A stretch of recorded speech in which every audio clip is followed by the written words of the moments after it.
ڕۆژەکی تریش ئەوەیە کە لە کوردستان پەرتەوازەیەکی خراپ هەیە لە بینی لایەنەکان ئەگە بکرێ لایەنی معارەزە یەکەم جاری یەکتر بگری باشترە و ئەگەر سەر تا سەری حرەکەی کوردیش لەسەر ئەساس و سەوابیتە لێکتر نزیک بیتەوە خۆ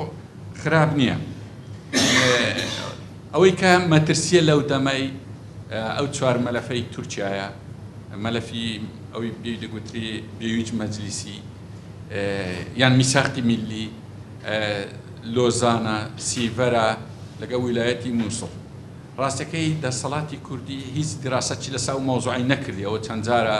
ئەوانە ئیعلان دەکەن دەرێن 2023 کۆتایی دێ خۆ ئەگەر لۆزان کۆتایی بێ ڕاستی ئەماگە قیادی حەکیممان هەیە دەزانین زۆر قازانجی مەیە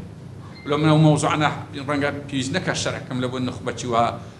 ڕەوشەن بیر هەموو ئەوی دەزان ئەگە هەر بە بیر هێنانەوە بیدەنا الحەمدلە هەمووی لە ئێمە زۆر زیاتر لەو بابەتەی دەزان. دیارە ئێمە پەیامی سەرەکیمان وەک کۆنگرێنەتەوەی کوردستان لەو ڕەوشە ئێمە تێداینە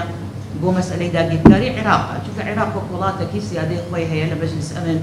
وجودی هەیە دەوڵەتانی جیهان اعترافی پێ دەکەن بەڵام ئەوە وا ناکا کە ئەرک و بەرپرسیارەتی هەرێمیش لە پشتگوێ بخێن لێرەش ئەرک و بەرپرسیارەتێکی گەورە هەیە ئێمە چۆن بتوانین ژیانی هاوڵاتیان بپارێزین چۆن بتوانرێ مافی مرۆڤ لێرە پێشێل نەکرێ ڕۆژانە بەداخەوە کەیسی پێشێلکردنی مافی مرۆڤ هەیە چ لاگەڕاگەیاندنەکان بەحث دەکرێت چه ئێمە لە نزیکەوە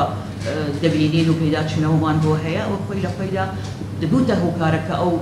دڵە ڕاوکیە و ئەو نیگەرانیە ئەو مەترسیانە کە باسی لێوە دەکرێن زیاتر بێ و ئیدی کۆمەلگا بێ ئێمەت بووە وا خەریکە وردە هەستی نەتەوەی لاواز دەبێ ئەوە خۆی لە خۆیدا بە ترسی هەرە گەورە هەیە.